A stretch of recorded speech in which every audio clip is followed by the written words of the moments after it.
DJ PK, it is time for Hot Takes or Toast. The Kyle Whittingham to Michigan story is the story of the weekend, PK. And then the cumulative effect of who does Kyle take with him and then who replaces those people. Feels like somebody just put all the pieces in the puzzle box and just gave him a good shake for 30 minutes.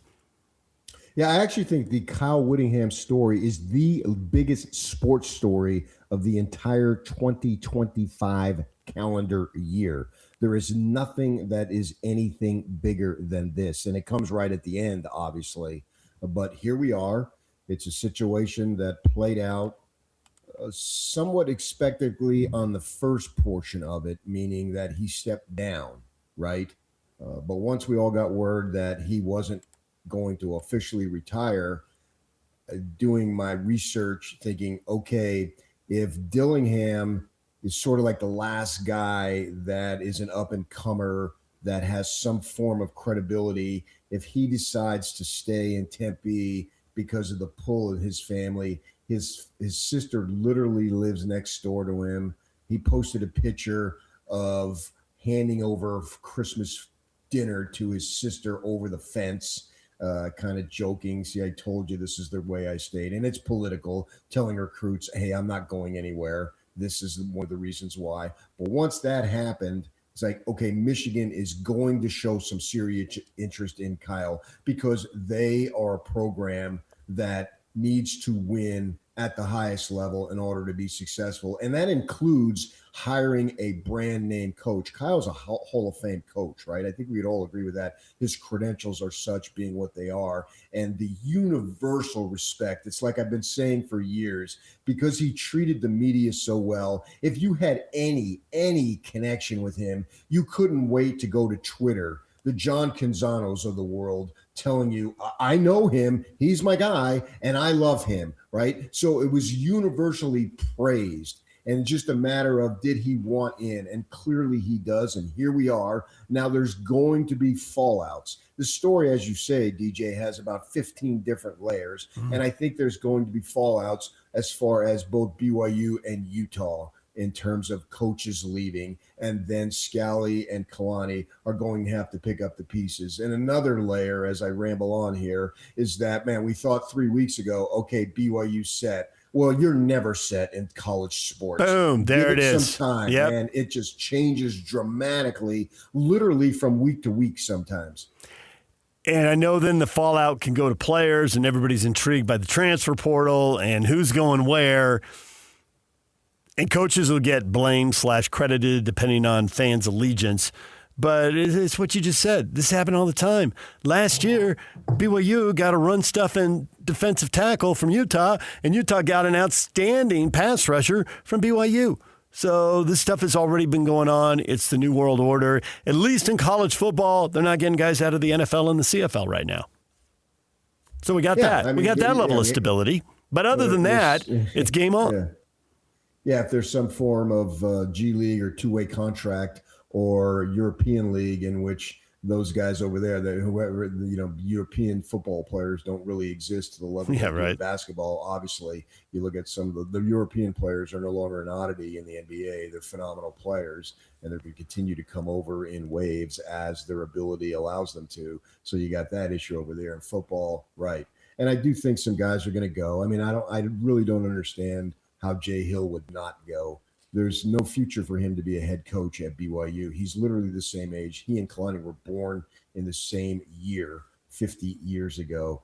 Kalani is about 7 months younger than Jay. But the opportunity to go to Michigan and get Michigan on your resume, wow, that opens up not just maybe Mountain West level jobs, but that would open up untold opportunities. So if he wants to go, and he's got family here too, obviously, with his parents and whatnot and his kids, but if he decides to go, away you go. And the thing that I like, it is so special, Kyle's grandsons now are diehard Michigan fans. That's just beautiful. His kids are too old to paint their face the maize and blue, so now go to the grandkids.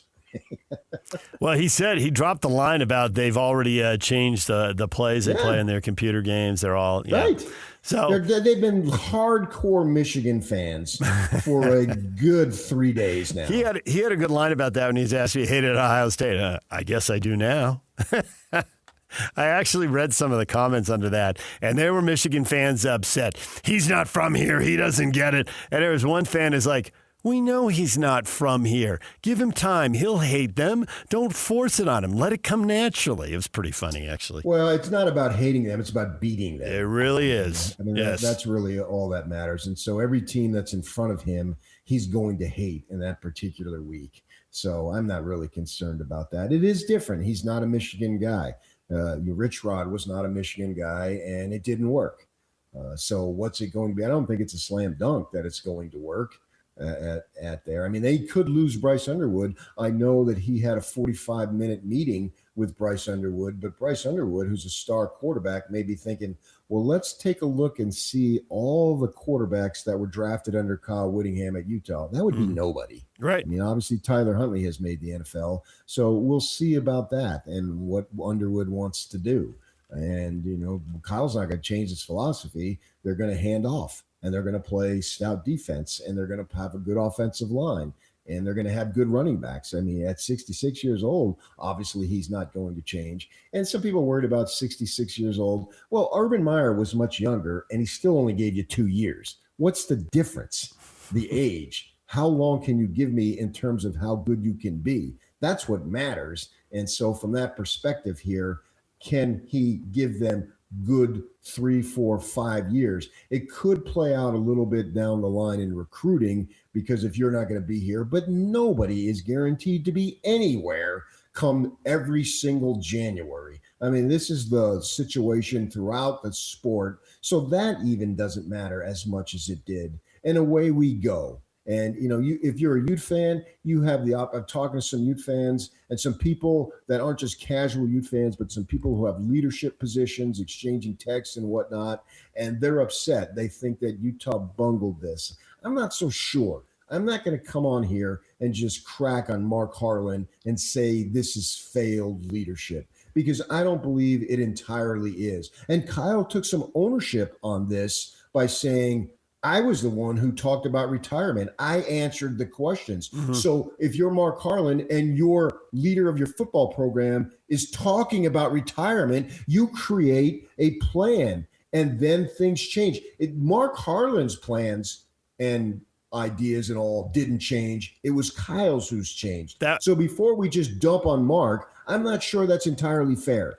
From both perspectives, first from Kyle's perspective, I thought that was really interesting that he said that was my mistake talking about retirement. Because a lot of what he said, you knew he was going to say it before he said it. He said things you have to say at press conferences, and he got questions as you get at press conferences, and he gave the answers you gave. A lot of it was pro forma. I thought that was really interesting because he didn't have to say that. So there's that. Yeah. And then for Mark, I get the optics, the optics of if Morgan struggles and Kyle wins, then they blew it. But I just don't think it's that much about whatever Michigan does. There are challenges at Michigan unique to Michigan. Hey, you got to beat Indiana, Oregon, Ohio State, and a non-conference game with Oklahoma, right? There are also positives at Michigan.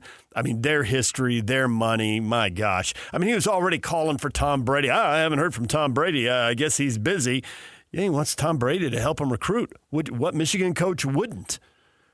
Yeah. So I'd set the Michigan stuff aside. Whether the AD and the president got it right or got it wrong, tell me if Morgan wins. Because if he wins, they could have kept Kyle and he could have won. But if he wins, they're winning with a younger guy. They can do it for longer. If he wins, it's great. Now, you do also have, hey, all the rules are changing. The money's changing. Can they keep up? So maybe it'll be an apples and oranges comparison, but I think this is much more about what level of success does Utah have going forward as opposed to what level of success Michigan does. Although I know they are inevitably going to get linked, I just think does Utah win?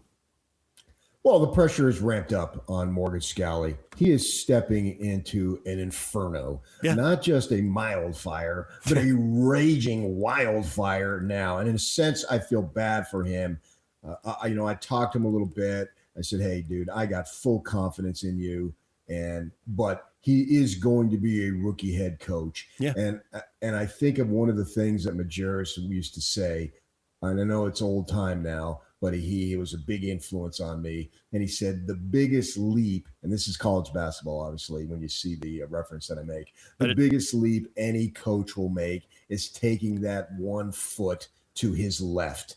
And what he was talking about is sitting on the bench as an assistant and then standing up to your left while the game's going on, and it's about a foot away, right? If you look over the coach's right shoulder, his assistants are usually right there. So that was the metaphor that he was using, that it's a gigantic leap. And he did it. He did it multiple places. He was an assistant at multiple places, and he was a head coach at multiple places. And he had phenomenal success, certainly at Utah. There's no doubt about that. And so he used to speak about how big of a jump that was. And then you got guys like Bronco Mendenhall who tend to tell you like it is, saying, I had no idea what I was doing for the first year. Now, Morgan has been coach in waiting longer than Bronco was an assistant in terms of being coach in waiting. He was never really coach in waiting. He got the job, but he was an assistant, but he was younger. Morgan is now approaching his mid-40s, I believe, and he's known that this position was going to happen, and that's why he made pursuit of the opportunities, because how long I joked, and I know some people at the U thought it was funny when I would say coaching, waiting. And here he is. He's been prepared as much as someone who hasn't done it can be prepared. There's no doubt about it. But still, I think you have to allow him to grow to a certain extent, because no matter what, he will be a rookie head coach next year. Kyle Whittingham will be going into his 22nd year as a head coach. You have to allow Morgan an opportunity to grow. Now, hopefully for him and for Utah and for everybody else involved with the program, including people like me, because it's more fun to cover winners. The growth that takes place doesn't come at the expense of a whole bunch of losses. That's what you want. And I think that's what you're talking about. As long as Utah wins, it doesn't really matter what Michigan was doing, but it's going to be inevitable. Kyle and his family, they're a state of Utah football family, right? Mm-hmm. And they will always be a state of Utah football family. That'll never change. So we'll always look to that. It would be the same as if Kalani left and became a coach at Penn State, right? He's a BYU dude, plus he had 10 years at Utah, so he's a state of Utah guy. We would follow him. And I think for guys like you and me and Yak, we would want them to do well. I want Michigan to do well. I want Michigan to beat Ohio State 100-0 when they play next November. Absolutely, right? And so all these things go into it. But for Utah's sake, here we are. Now go. They got this bowl game. I think they'll win, and then maybe they'll lose some coaches. There's no question about that. But I still think that they can beat. And they beat Nebraska, and then they'll have an 11-win season, which is pretty good. Which actually an 11-win season even amps up the pressure even more on Morgan. But he knows all this, and this is the reality of the situation. We'll see what players they lose to and what they have to do in the transfer portal. But that's every team. It's just this year it's a little more pronounced for the Utes.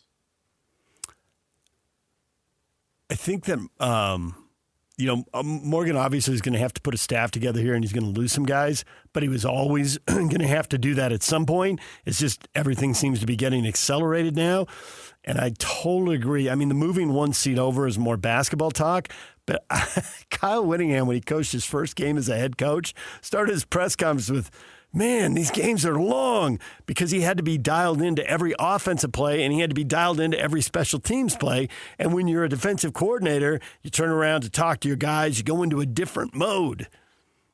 His first game, he said it. You're right about that Bronco quote. It's just something he's going to have to do at some point. He wanted to be a head coach, so here it is. Dive into the deep end of the pool. It's on. And I do think Morgan is as prepared as he could possibly be for someone who's never done it.